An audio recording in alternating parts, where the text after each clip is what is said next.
On this episode of The Sports Desk, Splash talks about his ringworm, Josh talks about how the Yankees are a failure, and Jack talks about the Los Angeles Chargers, only on The Sports Desk.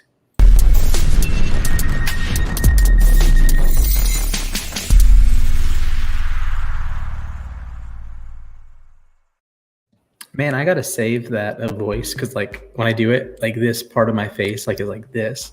Right? So it's like super, like, listen, super tense. It's worth it. Okay, the cold open idea is officially the best idea we've ever had. I'm loving these so far. Okay, second best to my sped up intro because that was actually crack. Yeah, that was just mind blowing. How's it going, fellas? I'm Splash. Jack's on my right. Josh is down below. We are the Sports Desk, episode 84, the Antonio Brown episode.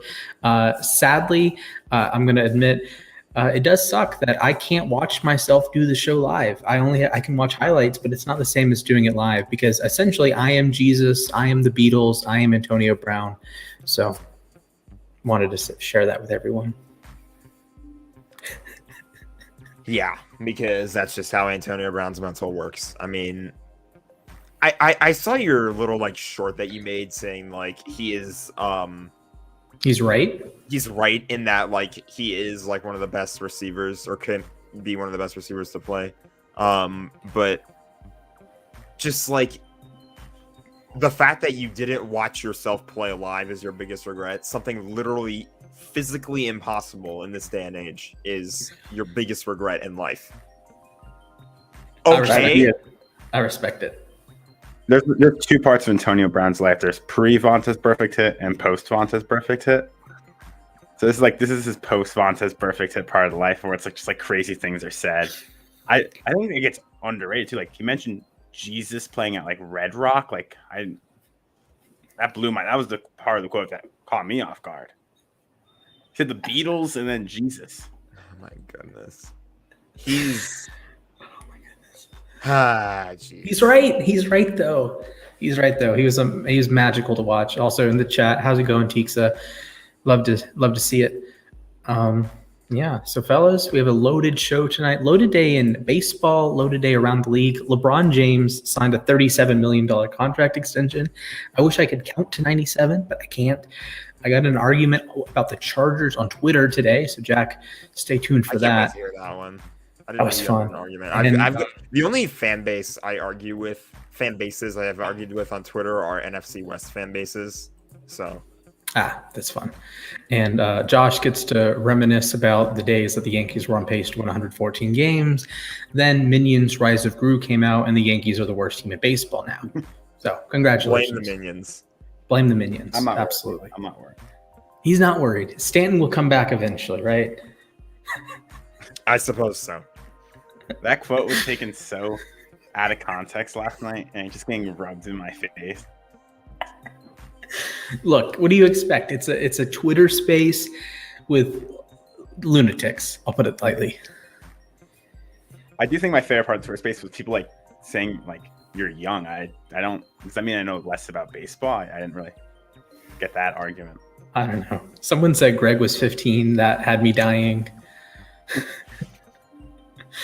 Anyways, let's hop in. Oh, go ahead. I said uSTADIUM MLB Twitter Space is a place to be. Oh, absolutely. We are always. It feels like we're always live. Yesterday we did 3 Twitter Spaces and a call, like our normal work call, plus 3 Twitter Spaces. So it felt like I was talking to you idiots all day. Oh my goodness. Anyways, we have some hot ones today. Hot takes, that is, today. I actually made takes about the Little League World Series, and I want your opinion. Is that like okay? Is that morally okay to place bets on 12-year-olds? That's Jay-Z Cubs level. Like it's more concerning. It's more concerning than like not okay. Oh man. So you're concerned. Okay. I appreciate it. Yeah, I'm a little concerned too, honestly. Okay. Let's start off with the football one. This is in the news. Deshaun Watson. We might have breaking news live. I said he will be suspended for all of 2022. Jack, your thoughts? I agree with that one. I think that the NFL is like, I don't know. I'm still having a hard time telling like who has the final say in all of this, but the NFL wants him suspended for a year. They feel like they have the grounds to have him suspended for a year. And if they get their wish, which who the heck even knows? I honestly don't know the full story of the whole situation, but I'm pretty sure that if the NFL gets the final say in all this, then he's out for the year. So I don't really see him. I don't know what the situation is, but just, I mean, obviously, like, I know like what's happening with Deshaun and all that stuff. I just don't know like legally like how those proceedings work and stuff like that. So all right, Josh, how many games will I think it Deshaun comes be down suspended? to if it gets settled or not. If it's settled, I think it'll be around like 10 to 12 games. If it comes down to a ruling, I do think it'll be a season. Okay, yeah, I agree. It's going to be tough because the independent arbiter came in with 6 games, and that's what people are thinking. Oh, he's going to be back after 6 games and whatnot. Which, ironically, his first game would be at M&T Bank Stadium, so that would be fun. But the NFL has the final say here. So if they want to suspend him a year and they can figure out a way to do that, they can. But I do think it sets a dangerous precedent. I know it's a weird circumstance with Watson. This is the first case of this happening with the like independent arbiter coming in, and it just happens to be one of the most explosive rumors, accusations ever, like with 24 plus cases. So just the pure number amplifies the situation. So if it was, I don't know, what the Zeke Elliott thing from a few years ago, or even Ben Roethlisberger 15 years ago, it would be a different result because there was only 1 or only 2, right? As opposed to 22. So I made the take. I think he gets suspended all year. The NFL probably wants to hammer this out as soon as possible because he did play in the preseason. He stung, but he did play in the preseason. I don't know how much they want him playing in preseason. It's also that was weird. I think it's also one. It was weird because he's not going to be starting week 1, and you think you'd want Jacoby Brissett to get some practice reps. But I also think the NFL, if it does not get settled, wants to get it figured out as quick as possible because it's probably going to go to federal court. This is a good point. All right. Now, the hottest name in the NFL training camp circles is one George Pickens, wide receiver from the Pittsburgh Steelers, 2nd-round pick from University of Georgia. I said 100 points on this. He would have 900 yards, 7 touchdowns, and earn votes for Offensive Rookie of the Year. Josh, I'll start with you. Are you buying the George Pickens hype train? I hope, because he's on my fantasy team, so I do hope he has that. I think it just comes down to, do they end up trading Chase Claypool? Oh, boy. It's just, I don't know if I think it's going to be a run-heavy team. I don't know if he's going to have the targets to get those stats if he's the 3rd wide receiver. Plus, Pat Fryerman for tight end. You have a solid option there. It just, I think he'll be productive. I don't know if he gets those stats just because of lack of targets. Fair. All right, Jack, are you buying the George Pickens hype? I'm buying it. I'm a believer. I want to see this guy go off in the NFL. NFL young boy, ladies and gentlemen. I do want to address this, a message by Tixa. Splash will place takes on Nicaraguan baseball. That is correct. On the uSTADIUM app, you can bet on anything and everything. You could bet on this stream. If you think we're going to last over half an hour, you can bet on that. Like if you think we're going to go 4 hours, you can bet on that. You're going to lose, but you can bet on that. So you can make a take on anything. That's my favorite thing about takes. Not to sound like an infomercial, but you could, bro. I was making takes about Chinese women's basketball. Like peak humanity right there, peak humanity. And winning, I currently lead the leaderboard. I have 524,000 points earned this month. So bow down. Bow down, peasants. Facts. Speaking of peasants, Jason Haskelhorn made a take saying Oswaldo Cabrera and Estevan Florial both record hits tonight. Josh, you're the Yankees fan. What's your take? Yeah, I agree with it. So I hope they do. I mean, it's finally, we've been calling for, it's not the prospect we want. Obviously, it's Peraza, but at least it's some new, fresh, young blood in this team. Hopefully, they can get some hits, get the offense going, and get the team rejuvenated. Jack, do you agree with both prospects getting hit tonight? Sure. Why not? I'm not as educated on the Yankees as Josh is, so. Okay. Do the aforementioned peasants, aka the Yankees, do they win tonight? Hosting Tampa Bay. Josh, I know you say they will win. Jack, do the Yankees grab the W today? No. Ooh. I think the pain continues. Okay. I think they win, and they win convincingly. How many runs? How many runs? They win by 3+ runs. 3+ runs. Okay. So let me go at Old Takes Exposed. Gotcha. Okay. Awesome. Definitely. My mom says, Splash, the show will definitely be over an hour, half an hour, probably.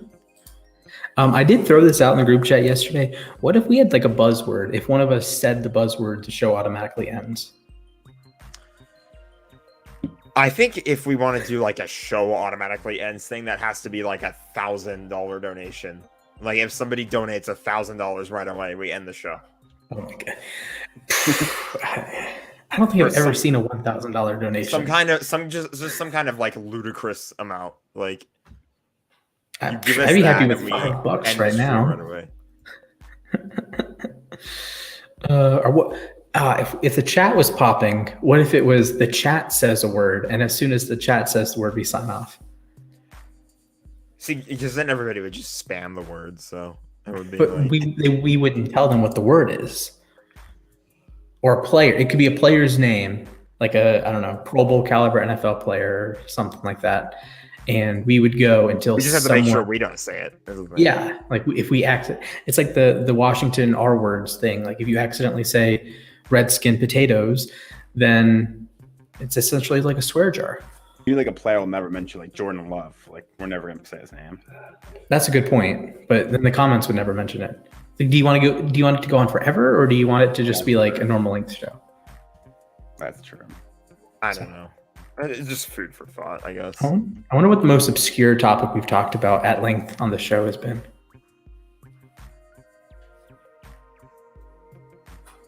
That would require a lot of thinking and a lot of replays. So we should probably move on to more takes. Good point. All right, we have game number 3 of Braves Mets. Braves currently lead 2-0 in the series. Got 2 big wins, 18-1 total score. But Max Scherzer is on the bump tonight for the Metropolitans. I made a take saying he would get the win and Edwin Diaz would get the save. Josh, you go first. I'm torn. I do think the Mets win, but to get a save means like the game has to be close. And I don't think DeGrom's giving up any. I don't think Scherzer's giving up any runs. I think he's going to go about like 6-7 scoreless. So I would disagree. Yeah, tonight. Get a save. Jake Odorizzi. All right, yeah. Jack, your thoughts.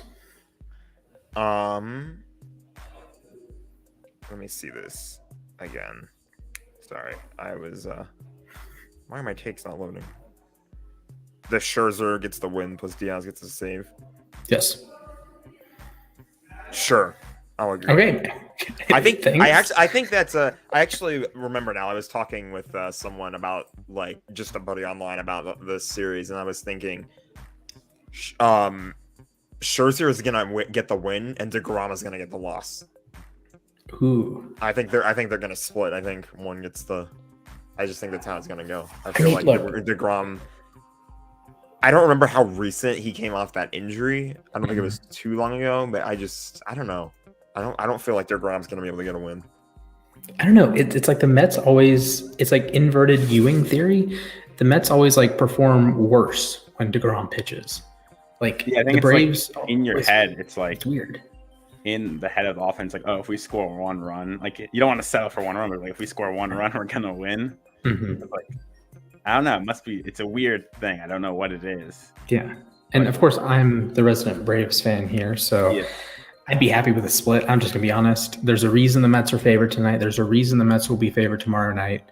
I don't even know who's going to pitch tomorrow night. Could be Fried, but he's on the concussion list right now. But Odorizzi tonight, tomorrow, someone who's not going to be as good as Jacob deGrom. I will take a split, and I will happily take a split and trim 3 games off the division lead. Or 2 games off the division lead. So go Braves. All right, let's get into the meat and potatoes of the episode here. We have some preseason performances. I'm going to give you the performance, and you're going to tell me what you think of it.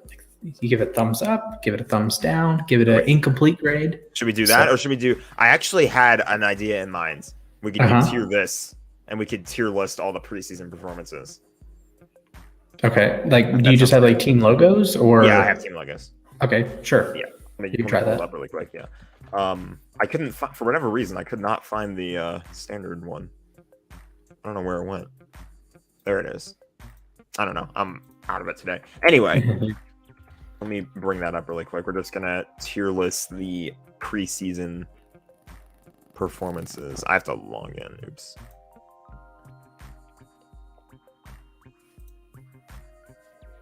While we wait, who did you enjoy the most out of Baltimore, Splash? Oh man, Geno Stone was unbelievable. Is that my microphone glitching out? I don't know. Okay. Anyways, Geno Stone was unbelievable. I think he had a PBU, an interception, and a TFL on the same series, like within 5 plays of each other. He was unreal. But I was a big fan of what I saw from Isaiah Likely as a receiver, as a receiving threat. So 4th round pick out of Coastal Carolina, one of the 2 tight ends that the Ravens drafted in the 4th round, just showed poise, ability to pluck the ball out of the air, the ability to, be open when you're not open, right? So the turn contested catches into 70-30 balls instead of 50-50 balls. So he was really composed. All 3 quarterbacks looked good as well. So I think Isaiah Likely could be like a deep sleeper for fantasy purposes. Dynasty leagues, pick him up late. I don't think he's going to be much of an impact this year, but when Baltimore runs 12 personnel, 13 personnel, and they're getting like huge, Isaiah Likely can be a receiver. I think I said at the draft that he should be a wide receiver. Charlie Kohler should be a wide receiver, and Baltimore is going to use them as wide receivers, but they just have the little TE next to their name. So think Gesicki, think Kyle Pitts, that technically they're tight ends, but that's not. They have more of a well-rounded job, but big fan of what Isaiah Likely did. Also, Travis Jones, monster. Absolute steal of a 3rd-round pick. Yeah, I like Likely. I mean, the one problem was I think he had 2 or 3 holding penalties. Yep, 3rd down, 2 holding penalties. Like playing at Coastal Carolina and being in the NFL just takes time. Yeah, I don't want him. Like, if you are running to the same side Likely is on, you have already lost the play as far as I'm concerned. If Likely is like a move blocker and can just hit the guy, okay, sure. He can do that. He can do that out of the backfield. Like, I'm more than happy to do that. And then you give him a handoff like once every 20 attempts, and he breaks it for 20 yards. Like Aaron Hernandez with the Patriots back in 2011. Just do that, please. But don't have him like as an inline blocker, please. Just don't. Okay. So, Splash, do you remember this tier list? It's the infamous logo on the helmet tier list. We're gonna just bring it back, because why not? It's everything we need is right there. So, amen to that. Let's get after it. That was one of our funniest clips we've ever had, I think. Okay, let's start there. We should tier list the helmets, and then it's all just logo on the helmet. So, besides, but it works for this. It works for this segment. So let's do it. All right, Arizona Cardinals. They did muggly-wop Cincinnati. They went up to Cincinnati and just slapped them.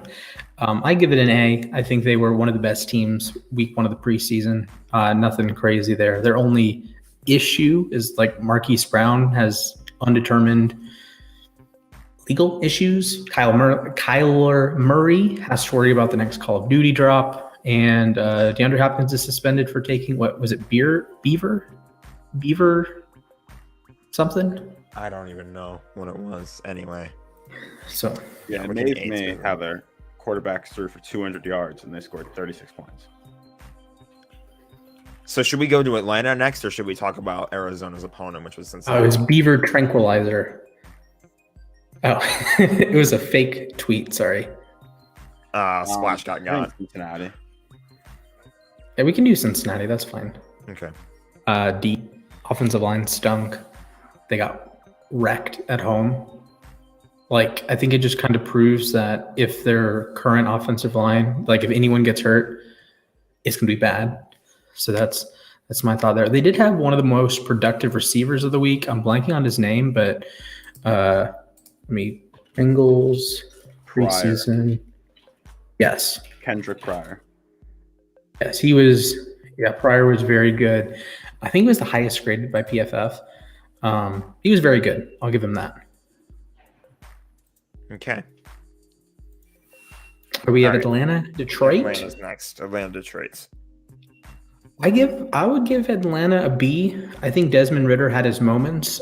They did lead a game-winning drive and got the W in that game. So if you care about wins and QB wins with all the Z's, I think Ridder did enough to get the job done. I think he was, reasonable as a passer. He was threw for 100 yards, did have 2 touchdowns. I know he had the low completion percentage, just 10 for 22, and had a couple turnover-worthy plays in there. But I think as a whole, it was okay. And he was able to move the chains with his legs several times. So exciting part there. So I would give Atlanta a B. Okay, Detroit.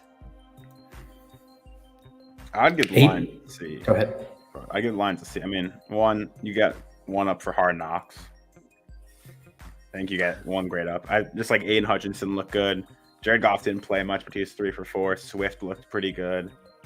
So I'd give them a C. I mean, it was really interesting to me how Jared Goff was like, they didn't want to play him, and then he just randomly decided, or randomly decided, it's a weird term there, but like he was just like arguing with Dan Campbell, like if they're going to play, I'm going to play too. So I appreciate the go-getter attitude out of Jared Goff, I will say, but I just thought that kind of came out of nowhere. But yeah, I agree. And I think if you're Detroit, I think you got everything you wanted to see. Aiden Hutchinson was very good on 10, 15 snaps, something like that.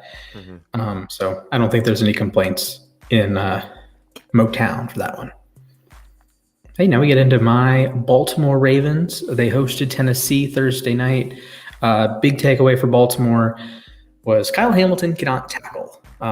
He missed more tackles in the one preseason game than he did his entire season at Notre Dame last year. Granted, I don't think that continues. But I would give Baltimore an A. I think they controlled the game offensively and defensively.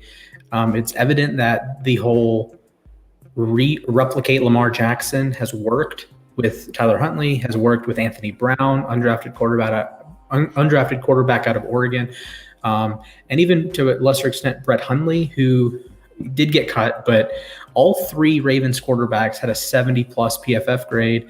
Hundley and Huntley both had 75-plus passing grades. So I thought it was all a well-rounded performance. Mike Davis showed some flashes. He could be a early season RB2 while Gus Edwards nurses his ACL and while J.K. Dobbins nurses. Like he's back, but while he's getting back into football shape. Jamar Bridges had some clutch catches down the sideline, contested catches. He was 2 for 2 on contested catches. Isaiah Likely was 2 for 2. As a whole, the team was 7 for 7 in contested opportunities, which is huge. Likely also forced 3 missed tackles, which is great. And then defensively, Geno Stone played out of his mind. Josh Ross, middle linebacker, played reasonably well. Travis Jones had a tackle on I think it tackled Willis like a yard away from the sideline, which is one of the most athletic plays I've seen a guy make. Stephen Means showed out a little bit. So I would say an A for Baltimore. I'll defer to your opinion since you're the Ravens fan here. So Tennessee. I'd give them a B just based on one thing, and that thing's Malik Willis. I mean, he looked really good. He looked comfortable. He did. But not, I thought he was a 3rd-round pick, and I think that's a good sign for the Titans. Yeah, if he's going to be the eventual Tannehill replacement, I think that's a good first performance so far. So, yeah, I mean, I think he was reasonable. He did miss a read. There were 2 goofy plays. So he had one that he just missed Treylon Burks 40 yards down the field, like just a failure there. And then he got benched on a play. I see chat. I see it. I was like, why is chat going nuts all of a sudden? And then, whoa. Okay. Anyways. Okay, back to Malik Willis. So Willis had 2 plays that were really horrendous. He had Burks wide open, what would have been a 50-yard touchdown, I believe. And then he had a play that RPO, it's schemed up, open receiver, and he didn't make the read. So he ran out, scrambled, and he made a good play out of it. And he ended up with 5 scrambles, which is quite a lot. I'll give him that. That's quite a fair many scrambles for a preseason game. But he did, in fairness to him, run for 38 yards and a touchdown. So respect there. But I do have, I don't know. You saw a lot of the one read stuff, a lot of the tropes, I guess, he fell into as an athletic quarterback. He kind of fulfilled those tropes, and I think the future is bright, but there is some more polishing to be done. For sure. Yeah, definitely. All right, Buffalo. All right, the Buffalo Bills played the Indianapolis Colts, and they did win 27-24. Nothing crazy from either side, other than I think it's the NFL's header picture, French fries for the Colts. Yes. Best thing I've ever seen. Yeah, Matt Araiza. Don't forget Matt Araiza. Oh, my goodness. Araiza had an 82-yard punt. Now, it was a touchback, but 82-yard punt. It would have, so without the bounce, without like bouncing into the end zone, it would have been a 67-yard punt on its own without the extra punt yardage. Unbelievable, this guy. I don't want to be a buzzkill, but I'm going to play devil's advocate. It was a touchback. I get that it's impressive, but it was a touchback. And also, how many times a year are you going to be punting from inside your 20? See, but I'll on devil's advocate your devil's advocate. If it was a normal punt, they're probably starting around like 30 or 35. So I think even with the touchback, he still gained them yards with the big punt. I do agree. They're not going to be punting from definitely the Bills won't be punting from inside the 20 a lot. So it doesn't really matter. Do you know how many punts the Bills had as a team last year? Not very many. I'm pretty sure they went that whole playoff game without punting. Take a guess. They probably had a lot of punts in the first Patriots game. Matt Hawk had 52 punts. 3 per game, essentially. Like, I understand that it's valuable to be able to punt the ball that far, and the leg strength is obscene. I get that. But you're on a team, you're the one team that I don't think you're going to need. Like, okay, they had the game against New England, they didn't punt. A game against Atlanta, they didn't punt. Indy, they punted once, and they lost by 26. Houston punted once. Jets once. Titans once. Redacted twice. Or Titans twice. Jets twice. Redacted twice. Saints 3 times. Jags 3 times. Steelers 3 times. Then you're the second game against the Jets. They punted 7 times, but that was right at the end of the year. They 6 times against Tampa, and then 4 punts the entire playoff run. So I don't think it's as valuable as the general consensus is. And sure. I want to see more accuracy. I want to see like a coffin corner there. I want to see that ball go out of bounds, even if it's at the 18. It's a 64-yard punt, because a 64-yard punt is better than 82 yards with a touchback. At least from what I'm saying. I get what you mean. I get what you mean. At the end of the day, when you're punting, 82-yard punt is insane. Yes. But it's like your goal isn't to give the other team the ball on the 25. Your goal is to try to give it to them, if possible, on the 1. Like, you don't want to. Yeah, for sure. I do want to throw out Boogie Basham had a good game. 17 snaps, 92 pass rush grade. He had a sack. He had a strip sack on the Colts quarterback. So Wake Forest legend, Boogie Basham, making plays. What grade for the Bills? I think an A. Okay. Sure. Cool with that. Indy? So defensively, a solid game from Bobby Okereke, 90-plus PFF grade. Big thing for them was Deo Odenigbo.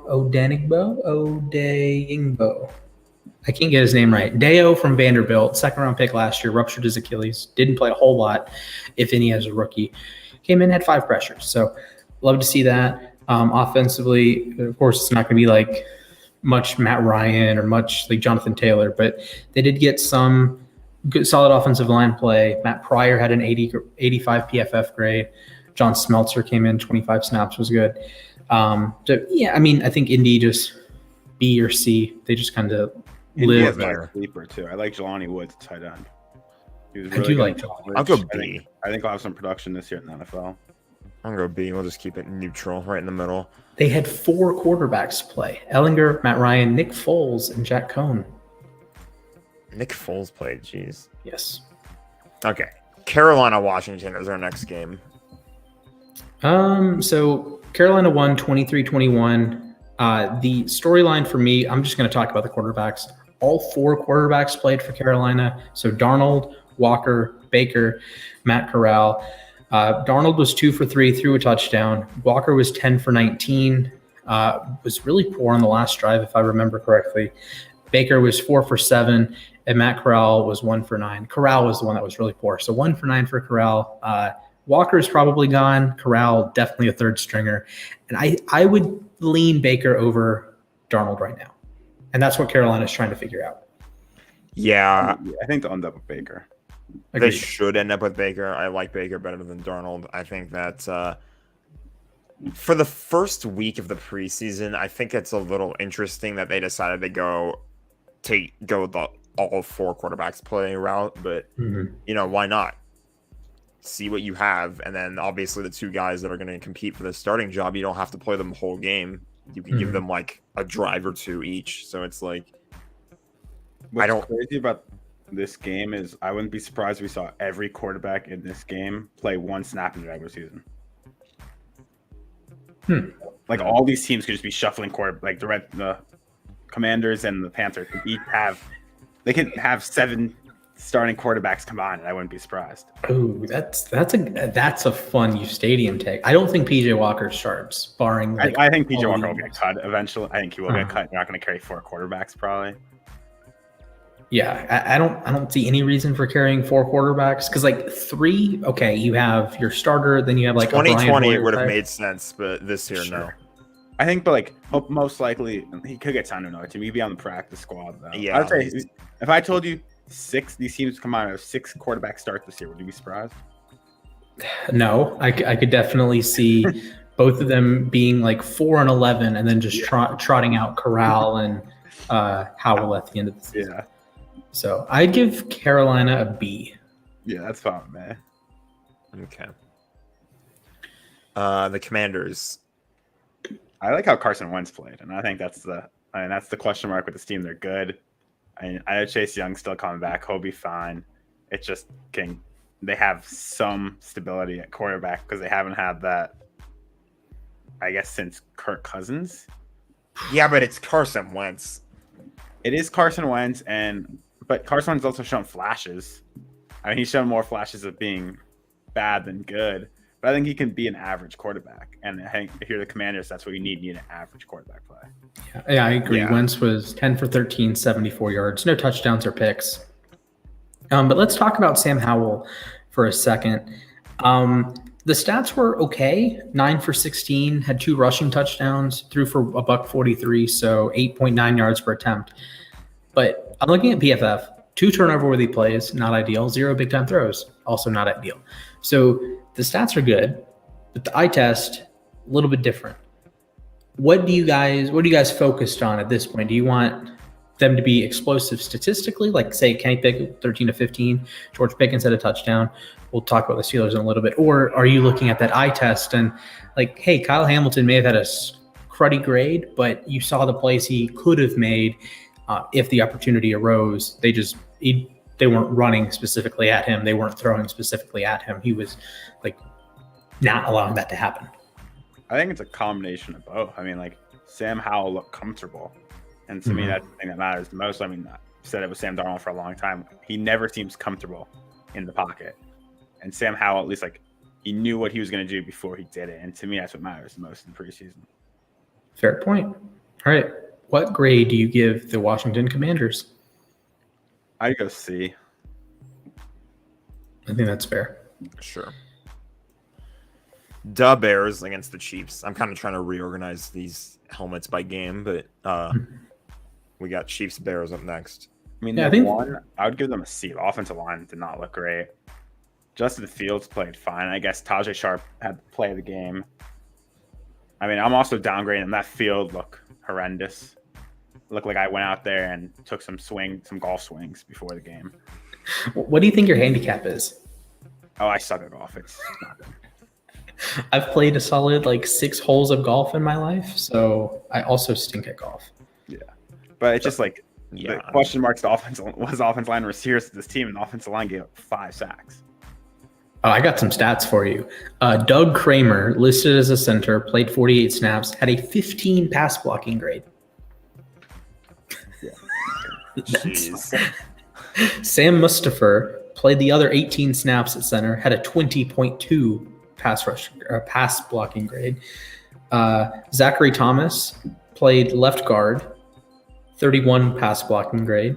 Jatire Carter from Southern played right guard, had a 41 passing blocking grade. So not great on like that none front. of my questions with them got answered. Agreed. I got more concerned, I feel like. What did Velus Jones do? Velus play? Doesn't look like he played. I don't think he played. Bummer. Okay, so that doesn't help anything. And Justin Fields was fine, 4 for 7, 48 yards. Trevor Siemian came in with 2 touchdowns, got the win. Yeah, I was surprised to see his name up there, but he got some play time. He got those touchdowns. I thought that he looked decent, I'll say. Mm-hmm. Speaking of decent, you know the number 15 on Kansas City that I think his name is Patrick Mahomes? I think he's pretty good at football. Oh, you think? Yeah, I think so. Where are we putting the Bears, by the way? I forgot. They're a C C? for me. I don't know. C? Okay.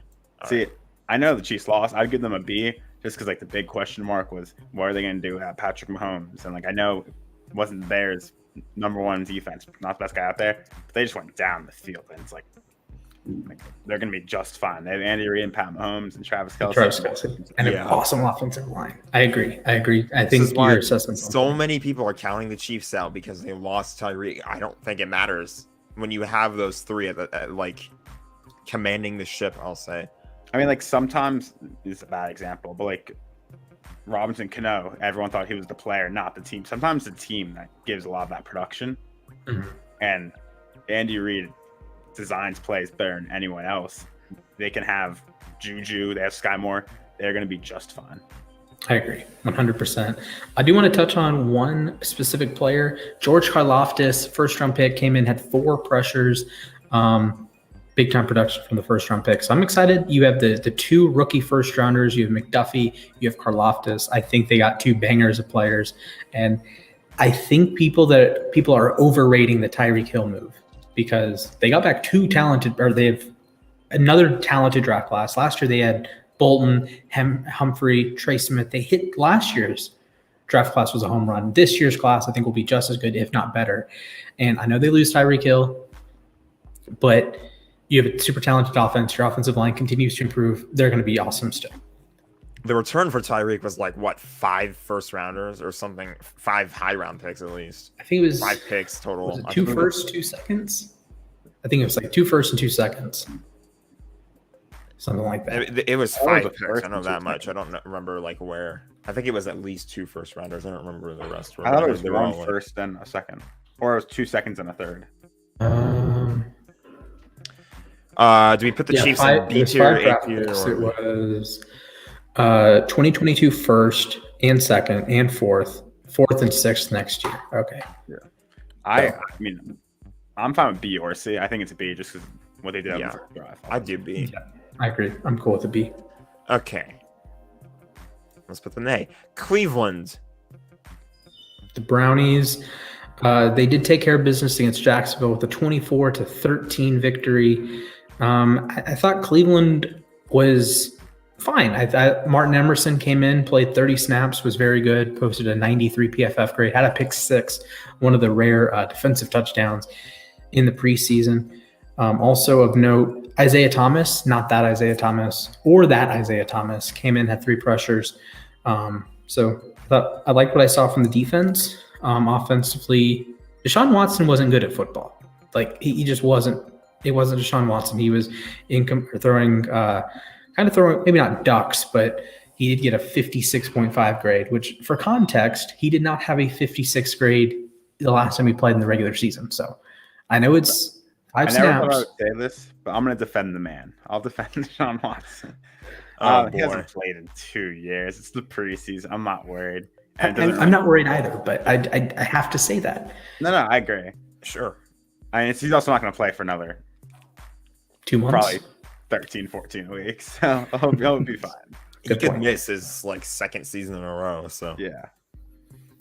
Valid I point. won't exactly say that's great for a player's development. So I guess development isn't the best word because Deshaun Watson, but It's kind of I know developed it's- already. I know Yeah. it's preseason too, though. But Josh Dobbs looked really good. And if Jacoby Brissett comes out slow, that's an interesting debate to have. Dobbs even Rosen looked pretty good. If they start Josh Rosen, I promise you we will be overrun Chosen Rosen. with happy Steelers and Bengals fans and Ravens fans. I still think they trade for Jimmy G. So Okay. All right. Alrighty. Where are we putting the Browns? I think a B. I'm cool with A or B. We'll go B for the Browns. Jaguars. D. Yeah, Trevor it wasn't Lawrence great. bad. They were the Defense Jaguars. looked bad. They turned the ball over. Trevor Lawrence was okay. He was 6 for 12, 95 yards and a touchdown. Had a big time throw in there. But Beathard was bad. Jake Luton was somehow even worse. Also, ETN had all this hype and then averaged what? It was 2.6 yards a carry. Yeah, not great. Oluokun didn't look all that good in coverage, which is, I'm not surprised. I love Oluokun, but he's not this coverage god. But a bit of a rough day at the office for the Jaguars there. However, their fans were on fire. I will give them that. They were roasting Deshaun Watson, and respect to Jaguars fans for Jaguar fans are showing up for the first time ever. They're a different breed. Remember? I do want to say they I'm a little bit invaded- alarmed that Travis Etienne had a 47 PFF grade. I know PFF isn't everything. I'm just using them as a reference, but preseason hype, but a 47 PFF grade. Okay. For me, it's the same thing. It's kind of Deshaun, though. It's like it's even more extreme for him because he's never played a preseason NFL game or NFL game. So out for the year, I get like training camp type. It's going to take him a couple preseason, even maybe a couple regular season games to get his feet under him. Last time he played was in college. This is a good point. This is a valid point. All right, let's jump over to Dallas, Denver. Denver won 17-7. We had Josh Johnson playing for the Broncos, but we're going to start with the Dallas Cowboys. Yeah, D. 7 points total. I'm pretty sure. Like, to be fair, it's just like I'm more worried about like who's their backup quarterback. What are you sure Ben DiNucci's not the answer? No, I don't think Ben. I get. He's not a Ben DiNucci believer. What? Are you Cooper Rush believer? Third best quarterback is better than Ben DiNucci. Yeah, it was bad. DiNucci was 9 for 16 he did throw a touchdown, 1 big time throw, 1 turnover worthy play. Cooper Rush 12 for 20, threw a pick and 2 turnover worthy plays. So I think 12 it's for 20 on its own isn't usually terrible, but then like that you add the picks and like the turnover worthy plays, and it's just. I mean, at Josh, least what do you make of big time throws and turnover worthy plays as stats? in the preseason? Not much. Okay, I think it's in the preseason. I It think depends on the matters. player. Yeah. In the preseason, it definitely depends on the player. Like if Matthew depends, Stafford, yeah. by some means, gets a preseason snap and he throws a pick, it's not the end of the world. But if it like, who's like, if it was like a fringe guy who may or may not make the team, or it was like he's like fighting to get off the practice squad, then I think those kind of. I mean, like stats it are matters important. for them, but like it's not like my football team's worse off now. Yeah, exactly. Like we're not gonna sit there and like yeah. during That's a why it's like in the preseason preseason game. it's so hard. Like I guess for your second string guys it matters, Mm-hmm. but like for your first team guys, most of the time it really doesn't. And for your third and fourth team guys, it doesn't really matter because if they're on the roster, they're not going to play a lot. Mhm. And if they have a tournament where they play, they're probably getting cut, so it doesn't really matter. It's such a weird thing to like as a fan to see all that go, and like how it only matters to the players is kind of my perspective Yeah. as a fan, and not to Mhm. me. Like I remember in the Rams Chargers game, the Chargers had the football inside 2 minutes left, and they were driving the ball down the field. They got close to our end zone, and I was just as calm as a cucumber that whole time. I would have been freaking out if we were doing a football night stream, and I was just sitting there like watching it go down, and I was just like, you're vibing, yeah. I wish I could say the same about the Jets game. I was not calm. The Ravens took care of business. That was good. Calm. Okay, are you worried that Jalen Tolbert had a drop? Yes or no? No, this is a bad example, I guess. But like the whole Jamar Chase thing last year, where it was Darn, like, I was about to bring that up. Yeah, where it's like, oh, like it's the he like said the ball was different and everyone was freaking out. It's like it's the preseason. They know how to catch. Like I'm not worried. It's the same thing with Garrett Wilson. He's a couple of drops practice, and you go on like Jets where everyone's like freaking out. It's like he will be fine. I'm not worried about it. Okay, do you know how many drops Jamar Chase had last preseason? 7. Was it 7? I want to see this. I was guessing. Okay. He had 4 drops. Guess how many he had the entire regular season? 2. Well, he had 9, but oh, darn it. Yeah. What was his name on the Bengals? Only had 1. I forget. Was it Boyd? Boyd? Higgins? I don't know. I don't have that page pulled up. Anyways, let's talk about Denver. Someone on the Bengals last year only had 1 drop, and it was in the Super Bowl. Josh Johnson has played for approximately 70 teams now. I loved watching Josh Johnson play in the XFL. Mm-hmm. He was balling out. He was absolutely balling out. Of course, this was the XFL. It didn't last. I mean, it did last because it's still around. It's just being pushed back to next year now, but it's still a thing. I will say, Josh Johnson came in 16 to 23, 70%, 172 yards, 2 touchdowns, 2 big-time throws, 88 passing. That alone, I would give them a B at least. The defense played. I mean, the defense, like actually, guys who will play this year too, and they look very good. Yeah. Baron Browning, 84 PFF grade, 5 pressures. Maybe give him an A then.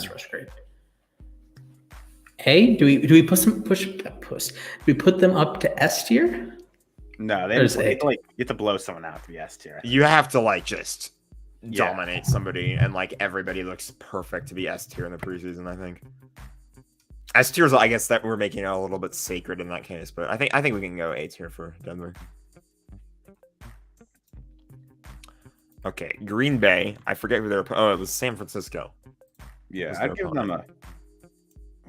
them a C.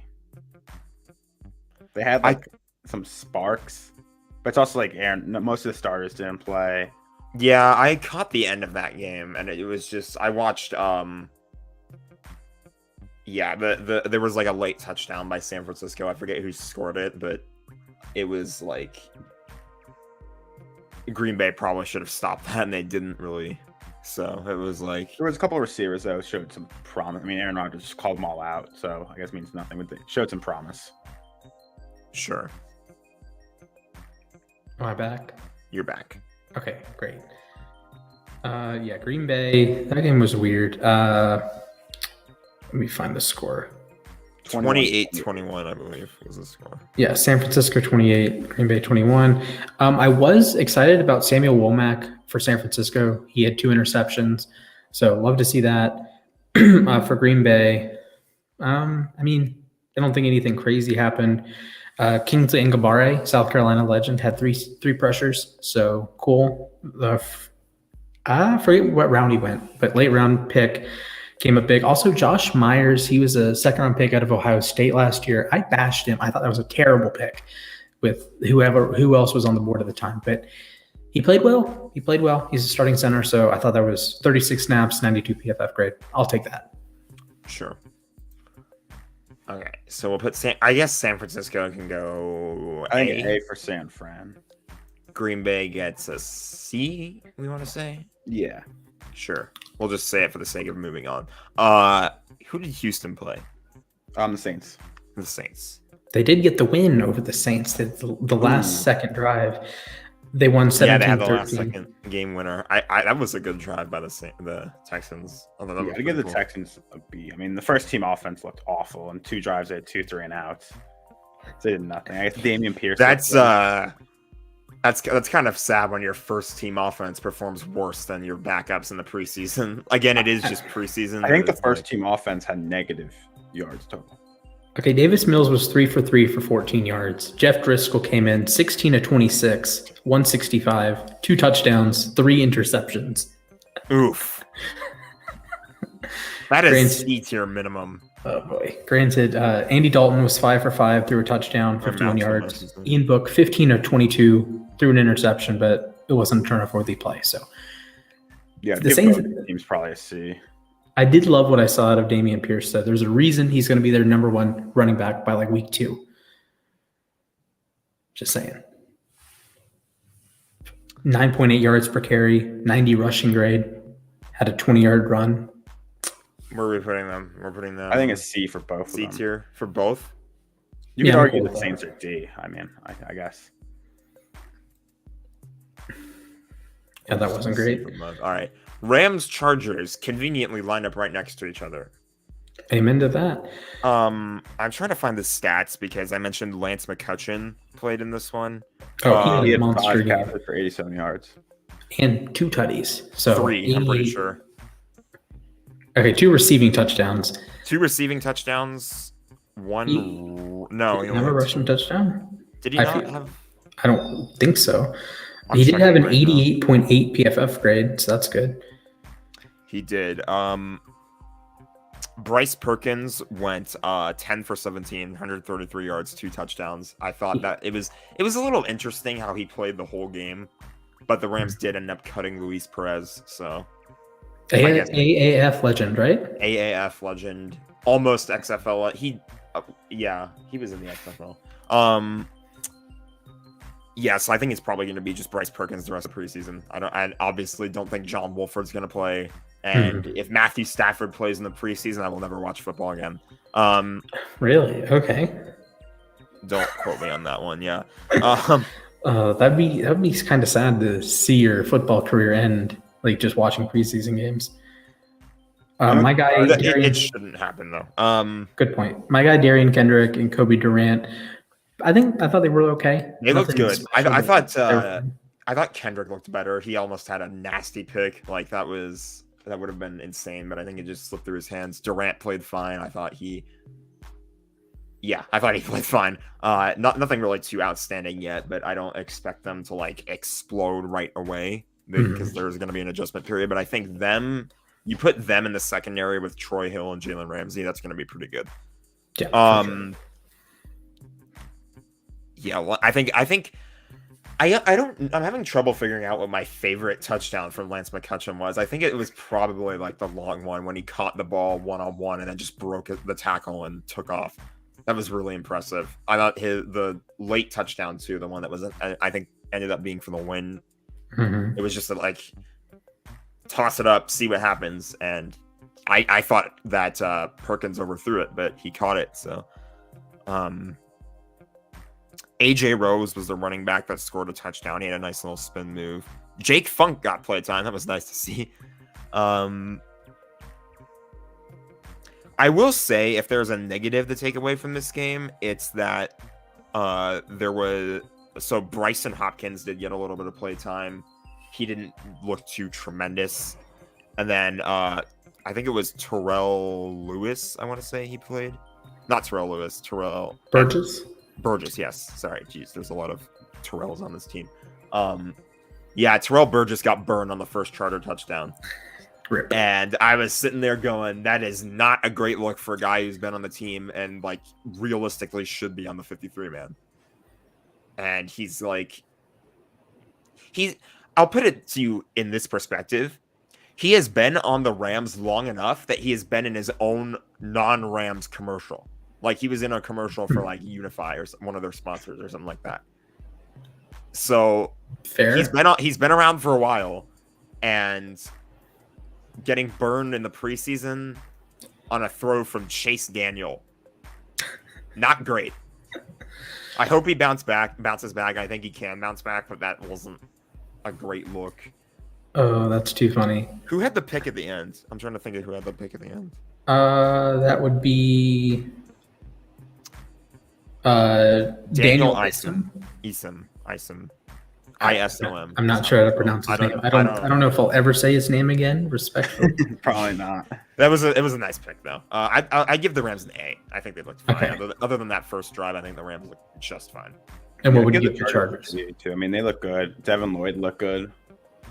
I'd give the Chargers a B. You're gonna think bias, but my big reasoning for this is penalties. I thought the Chargers took way too many pass interference penalties in this game, and like not even just that, but just so many penalties that like allowed the Rams to have some of their better drives in this game was the penalties. I feel like that was a big part of it. All right, well, that'll wrap us up for the Battle of LA there. So jumping over, we have Vegas versus Minnesota Monday night. Played at 4:30. Vegas won 26-20. I thought Vegas was fine. They took care of business more or less. Offensive line played a little bit better than I thought it would. So keep in mind preseason. But Jordan Meredith had 14 snaps, had a 92 run blocking grade. I mean, nothing crazy. No one allowed more than 2 pressures, which I'll take. John Simpson looked okay. Thayer Munford looked okay. Andre James looked okay. So Alex Leatherwood looked okay. So all of that is good. Dylan Parham looked fine.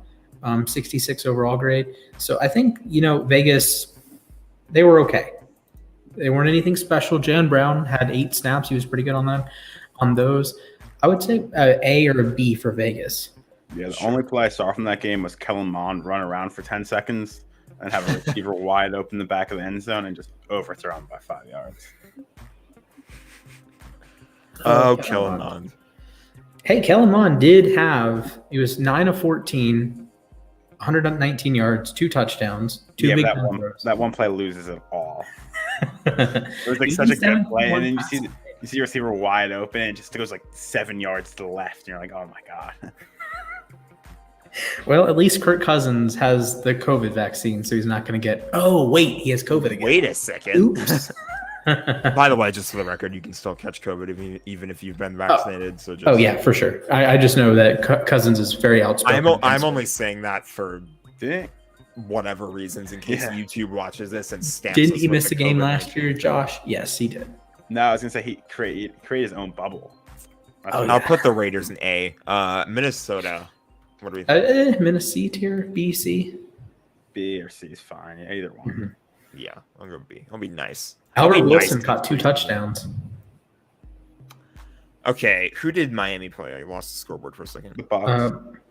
Miami played Tampa Bay. Tampa Bay?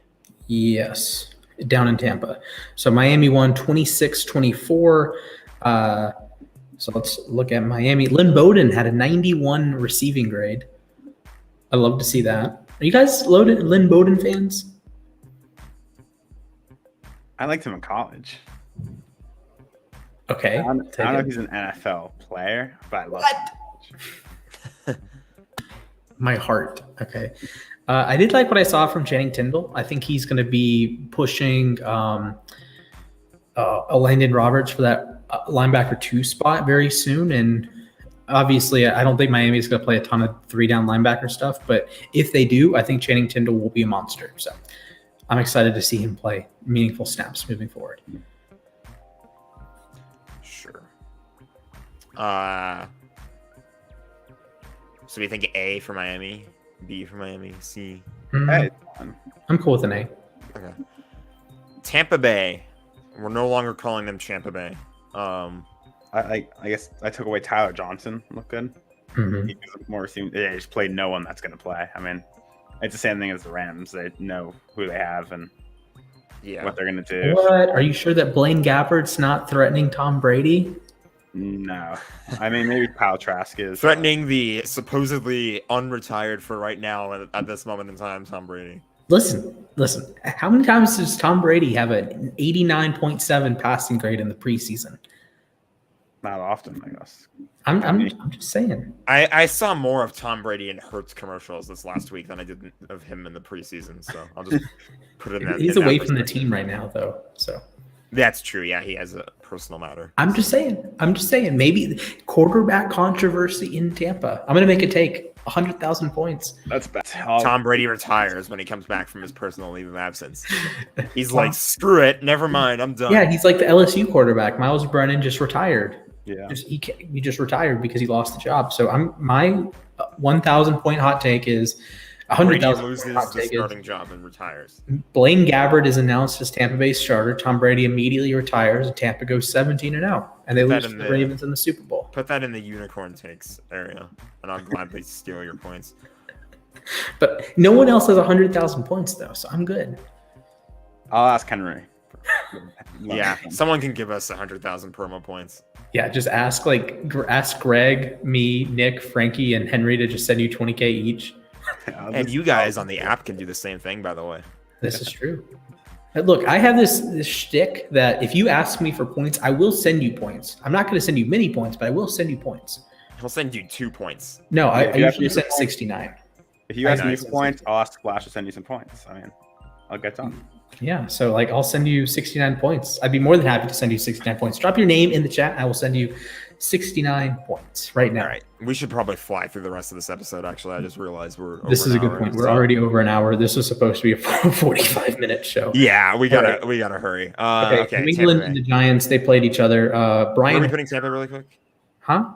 Tampa. C? Yeah. C or C? I'll go C. Patriots. Can we give both of these teams a D? I watched this game That's on the fine. big screen. They both stink. They both can't complete passes. Bailey Zapp had 13 incompletions. The Giants had 20 incompletions. Every time I watch the Giants, I just wonder what it would be like if they had a healthy Saquon, regardless if it was preseason or not. And it was just, oh boy. These teams combined to complete under 60% of their throws. I give them both Ds. D tier. I thought they were both awful. Davis Webb tried to throw the game away. Bailey Zapp tried to throw the game away. Tyquan Thornton did have a touchdown, so respect to him, as did Lil Jordan Humphrey. But I thought this was just bad football. So I pass. I'm giving the Jets an S Oh tier. my God. Okay. Yes, those points do belong to Dennis Rodman. Shout out to the GOAT. The Jets with the last tier. second touchdown. S tier because winner. they avoided doom. So that's an S tier for me. Okay, I can't argue with that. Yeah, I mean they avoided doom. That's a Screw it. They got the biggest win of this Screw it. weekend. Screw it. Jeremy Ruckert touchdown. This is He did look such good. Good Calvin someone would Jackson, look Calvin at this Jackson Jr. list and think that Frankie made it. 100%. But, Calvin okay, Jackson Jr. also looked really good. Chris Here's the problem. Weaver looked good. Here's the problem, Josh. I know you're happy that Zach Wilson is healthy or is not going to miss the entire season, but he wasn't good in the game. Yeah, but who cares about that? Because Preseason.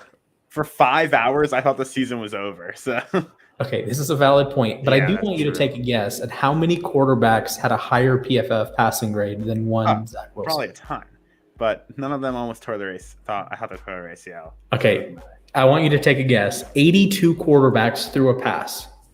Where was Zach Wilson ranked? I don't even want to know. 70th. 81. 81. Oh boy, I was too See, nice to him though. But last time he came back from injury, he looked really good. So to me, this says he'll look really good again. He Okay. purposely got injured. He purposely got injured. That's he could have it. went out of bounds. He could have went out of bounds. That is He one of could've went out the of bounds. wildest things I've ever heard. He purposely got Purposely injured. injured himself. Joe Flacco and him like made a plan. Joe Flacco's like, I want to play against the Ravens. He was like, okay, there's only one way it's going to happen if I'm injured. He gets injured. Joe Flacco plays week 1. That's a win. Okay, And then realistically, we're Zach gonna Wilson win looked the amazing. Jets. Okay, would you rather have Zach Wilson play like 75% or Joe Flacco week 1? I think right now I would say Joe Flacco's the starter because that just puts all the pressure off Zach Wilson to come back on time. And Okay, there's no, reason like why. not in the scope of Zach, but as a fan, would you rather have a incapacitated Zach Wilson or Joe Flacco week 1? Joe Flacco because I don't want Zach Wilson to get injured, more injured, Okay, and lose more confidence. valid point. Sure, Valid point. agree. Eagles. I'd give them an A. Jalen Hurts looked really good. Okay. It's funny that it feels like every report out of Eagles camp is Jalen Hurts hits AJ Brown for a touchdown. I don't think I've heard, other than the Jordan Davis clip of him killing Cam Jurgens, it's been AJ Brown, AJ Brown, AJ Brown, AJ Brown, AJ Brown, AJ Brown, AJ Brown, AJ Brown. Oh, hey, Jordan Davis is large. AJ Brown, AJ Brown, AJ Brown, AJ Brown. It's unbelievable. It's like George Pickens, but George Pickens is like doing crazy things. AJ Brown is just existing. So, is AJ Brown the best receiver the Eagles have had since T.O.? He's up there. He really is up there, I feel like. Devontae Smith's going to have an underrated season, too. I agree. Also, Wes Watkins. Draft him in fantasy. Steelers. All right. S tier with the Steelers. Yeah, I agree. Pickens, Pickett, they both played up to par. Yeah. I think Seattle was okay. I didn't really see anything too outstanding. Geno was fine. Drew Lock was fine. I would probably go B tier for them. We'll go B tier for Seattle. Realistically, where would we put the Jets? I mean, besides the whole, I think they actually looked pretty good, minus Zach Wilson part. I'd give them a B realistically. All right. You know who doesn't look good right now? Jeremy Rucker had a touchdown. Who doesn't look good right now? Bruce Hall looked good. The Atlanta Braves. They're down 2-0 already. Fun. All right. Like I said, Jake Odorizzi. This was our tier list. Like apparently the Steelers going to the Super Bowl, according to I would actually vote. I would actually vote. All right. All right. So we went. That was a long time reviewing preseason games. We did talk about Zach Wilson. He has a bone bruise and a torn meniscus, so his season is not in jeopardy. But week 1 is in jeopardy. He could play, might not play. He could. It is in our title that he could play this week. Or I mean, what I said with Splash is what I think the Jets are going to do and what they should do. There's no reason to rush him back. And if you say there's a chance he's going to play week 1, the media and the fans are going to call for him to play. And nothing good happens from you rushing him back. Solid right now. You should tweet out, I guess. Say Joe Flacco starter week 1 because 1, you can always change your mind, and it takes all the pressure off Zach Wilson and lets him get healthy. Because the only way he can get healthy is by staying off his feet. I agree. I think that's a valid point. Let's talk about number 33, aka number 3 now. I didn't know he changed his number, but apparently Derwin James did, in fact, change his number. I thought number sharing might have been also a thing in the preseason. I don't know, because I saw someone for the Chargers wearing 33, and I was like, that is not Derwin James. So. Oh, yes. Some teams have duplicates. Yeah, it could be a duplicate thing. It could not. I don't know. But regardless, Derwin James got extended by the Chargers. Unfortunate, because I thought Jalen Ramsey was going to recruit him to the Rams once his deal ran out. But that aside... He could get traded. We could send them all of our first-round picks. Yes, make that a take. The Rams send the 2027 The Rams send their 2025 first-round picks to the Chargers for Derwin James and then win the Super Bowl. They'd have to extend Jalen Ramsey that offseason too, I think. So, yeah, I wouldn't put too much money on that one. I mean, it's good for Derwin James. He can stay healthy. He's proven he's the top safety in the game. It's just, can he stay healthy? He gets injured, I feel like, more than anyone else. Okay, Josh, I don't know if you can see the comments, but we had our 69mega.com Tinder. They're back. We're getting attacked by a bot. That's 8. Hey, that's 8 more comments than I usually get. 8 comments from them. So thank you for that. It's almost like a raid. And the raids were nice like a raid. Season, so I would imagine they give us watch hours. You can't comment on a video unless you're watching it, right? True. So thank you for the views. Thank you for the watch time. Thank you for the comments. We appreciate it. Anyways, what else do we appreciate? What was the Derwin James thing? It was 4 years, $76.4 million, highest paid safety in NFL history. I mean, if he's healthy, it's worth it. It is worth it if he's healthy. This is where I take issue with it because he's the highest paid safety in history for a guy that has missed 2 of the 5 seasons he's been in the league. So it's just stay healthy and it's worth it. It's pretty much what you guys said. I'm just kind of regurgitating that. I think he can absolutely be the best safety in the league if he's healthy for a long period of time. But again, it's like I said 2. It was really like 1 3/4. He missed. He only played like 3 weeks in 2019, and then in 2020 he missed the whole season. So I just for somebody who's missed so much time, it's that's why I would say it's like bordering a little bit on overpay, but at the same time, he's worth it. The healthy player is absolutely worth it. So. Speaking of overpay, a certain El Nino had ringworm, took some PEDs, suspended 80 games. Fernando Tatis Jr. will miss the rest of the season with a PED suspension. He will also miss the first month of next season. So what do you guys make of this? Like, what do you think the outlash against Fernando Tatis from his teammates, from the city of San Diego, because they are throwing him under the bus. They're saying he's immature. He is I don't want to say a loser, but he is he failed this year. He blew this year. He had the motorcycle accident, missed the first 115 games of the season. Now he's going to be suspended the rest of the way. Oh, okay. He was working back to be healthy. Before I talk about that, we have some breaking news from Ian Rappaport that Colts tight end Drew Ogletree tore his ACL. Unfortunate. That's tough. The Colts will be fine. I'm sure they'll be okay, but torn ACL sucks. Yeah, unfortunate. I mean, you never want to see someone get injured, especially. Did Brett Beatty just hit a home run? Did he? Because MLB on uSTADIUM just tweeted, "Welcome to the show, Brett Beatty." That was totally was that his first at bat or something? The Mets did tweet. Yep, 2-run home run. In his first at bat? Yeah. Okay. I'm not exactly shocked. He brings power, so I'm not shocked. But with Tatis, Tatis. One, you're gonna get caught taking steroids. Two, why is there's 10 different stories coming out? Three, the biggest thing, why did you not tell your team and tell your teammates? Because tell your team doctor, I would be very offended. I think if you're an athlete, you need to always, before you start taking a certain kind of medication, you always need to tell the team trainers or doctors or whatever. You always should tell somebody first to get it checked and thoroughly reviewed just to make sure you're not screwing up. Because if you don't, it's kind of irresponsible because you get caught, you get suspended. And it's this guy was supposed to finally make his first appearance this year. He hasn't even played yet. Yeah. For the Padres. And they're supposed to be granted, they're currently winning 10-3 top of the ninth right now against Miami. But it's with Soto coming in and with Tatis, the Padres were they were gearing up for the postseason. I don't think the notion was that they were going to just, we're going to take number one away from the Dodgers. No, you're not. They're trying to gear up to make an attempt to beat them in October. The problem is you have some of your best players being irresponsible. That kind of screws you. See, I agree to you. And I said that on the space. Then I did some research. On the box, when you order it, it says in big letters, steroid. Did it actually? No. Yes, so there's no way it actually did. We're getting bought anything good. I can't use it myself. And I asked one of my friends who works at a hospital, and he said, yes, this is indeed true. And I was like, oh my God, it's it says the name of the legal steroid on it.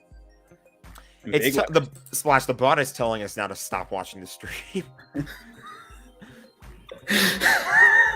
That hurts, man. That hurts. I thought the bot was on our side. Anyway, but it blew my mind. How you are an MLB player, be smart. That is legitimately embarrassing. If you're if that actually is the case, it says steroid on the. Just a huge L right there for Fernando right there. Be responsible as a player. Always be thorough. Always do your research because you straight up never know. I mean, this is apparently how. Research had to be done, though. I mean, apparently not. Evidently not. Evidently, he does not. I just like how they keep changing the reason too. If you're gonna bad haircut, reason, you should probably bad haircut. Got a ringworm. Got a ringworm from a bad haircut. Yeah, just stick with your story at least. At least I'll respect it a little more. I can't even respect the lie. Yeah. Oh man. Yeah. There you go. That is why so many people are trashing on Tatis for this. I'm just having fun laughing at the Padres for imploding yet again. Padres gonna Padre. That's really all I have to say about that. Yeah. I do want to throw it out there that the Mets, all they say the Braves only hit home runs. The Mets have only hit home runs today. Like, I don't know. That's funny to me. Joey Gallo hit his second home run, by the way, last night.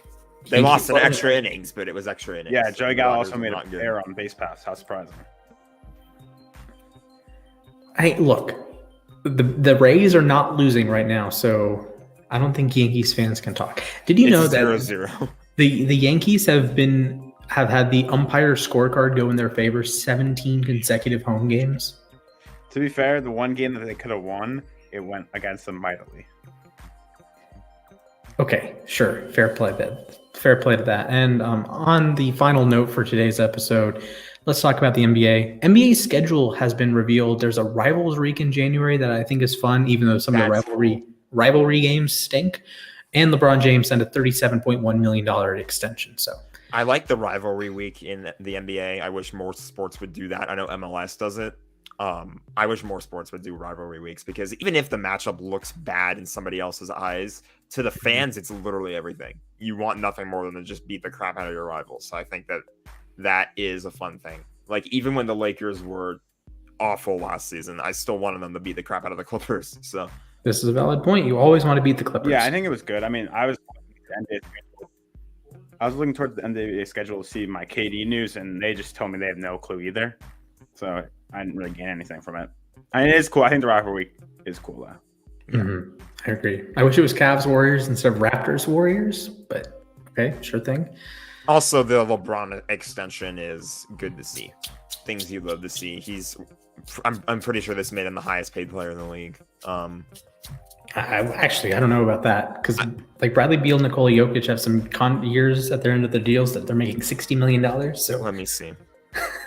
It's 2-year, $97.1 million with the Lakers. That is so much money. That is like I'm pretty sure that's more money than Aaron Donald signed his extension with the Rams with.